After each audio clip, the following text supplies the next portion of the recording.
Joe and Harriet from Dal Segno Studios in Abbotsford/Richmond once again. I thought I might talk to you about bass drum technique, double stroke bass drum technique.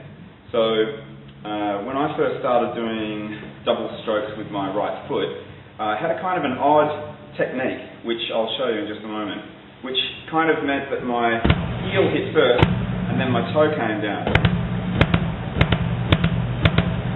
But I was having trouble with that. It was sending shocks up my leg, I was getting a sore knee, and it wasn't until I went to a drum clinic for a local Melbourne player, who, honestly, I can't remember his name at the moment, that he actually showed me to do it the reverse. And it's all about efficiency. You don't want to waste energy. So, come around the side here and I'll show you what to do. Okay, so I'm typically a heel-up player. And I mean, of course, you can have heel down playing as well, but I've actually found that the most people who do that are light-footed or maybe even jazz players. But I'm a heel-up person because I was always into more heavy styles of music. And to get your power from that, it's not just your heel up, but it's your whole leg operating from your thigh here. But when you want to do two quick hits in succession, you really don't have the time to move your whole leg like that. It's quite cumbersome and it takes up too much energy. So the very first part of this technique is all ankle. All ankle and no knee. The knee is not moving up and down. My ankles, my toe I guess, is patting the floor like that. That's the first part of this technique. And that's going to strengthen up your shin muscle.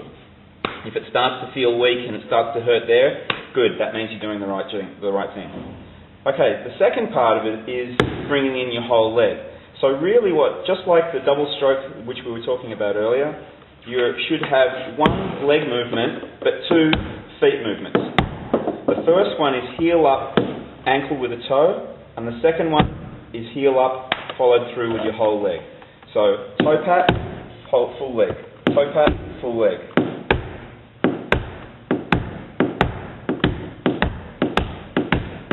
Just like that. Now the other thing you want to know is that your impact point on the ground here should be the same, but you're actually pinpointing that position with two different parts of your foot. The first part is with the very tip of your toe, and the second part is with the ball of your foot. Now when I did it before, I know it looked like my whole foot was coming down in contact with the ground, but I'm really concentrating on the ball of my foot on the X. Toe, ball, toe, ball, toe, ball. When you actually translate that to the plate, it's going to look like my foot sliding up the plate, and I guess it is, but it's only to hit the same part of the plate with two different parts of my foot. Let's take it to the plate. Okay, so the impact point on the plate should be about halfway down the plate. The further up the plate you go with your impact point, the further the plate has to travel. If it's around about halfway, you've still got a lot of travel and movement, so you get your power, but you don't have to travel as far. So here's our impact point. Top, ball.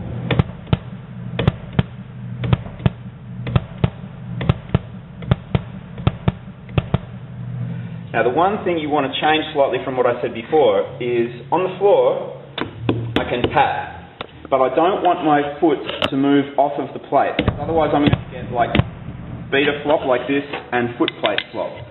I always want to have my foot in contact with the plate. So the pat on the floor, when you move it to the plate, becomes more like a nudge. And my foot may only briefly leave the plate when I go back to the starting position.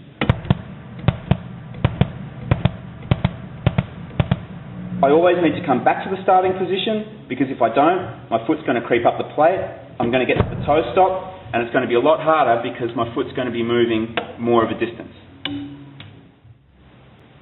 Okay, so a good way of monitoring whether you're getting it right or not is to watch your knee. If you too much knee movement, well then there's too much whole leg movement. Remember, you want one knee movement or one upper leg movement for two movements down here. Okay, so just one knee movement. Okay, so once you've actually got that technique and you want to use it, you can apply it to pretty much all of the subdivisions. If you're applying it to a group of 4s or 16th notes. like that, or you can do triplets. Cool. So yeah, it's just however you want to use that in your playing. Now, if you want to, you can actually develop the left foot as well, and you can do a double stroke roll.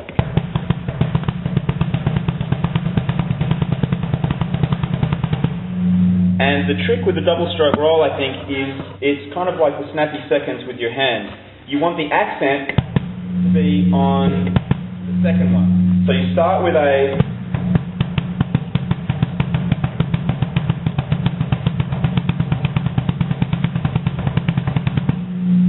single stroke, and then you move into the double strokes.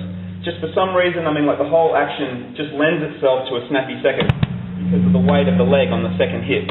So that's where you want your accent to be. And your accent is 9 times out of 10 where the pulse is.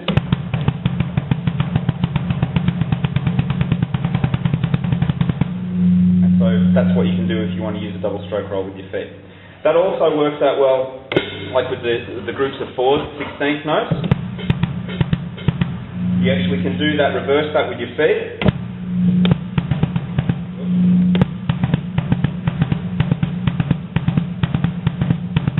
Or triplets. You might not actually use this in your playing, but it's definitely worth practicing to strengthen up usually the weakest link in your chain. If you're right-handed, your left foot, or if you're doing it with your hands, your left hand.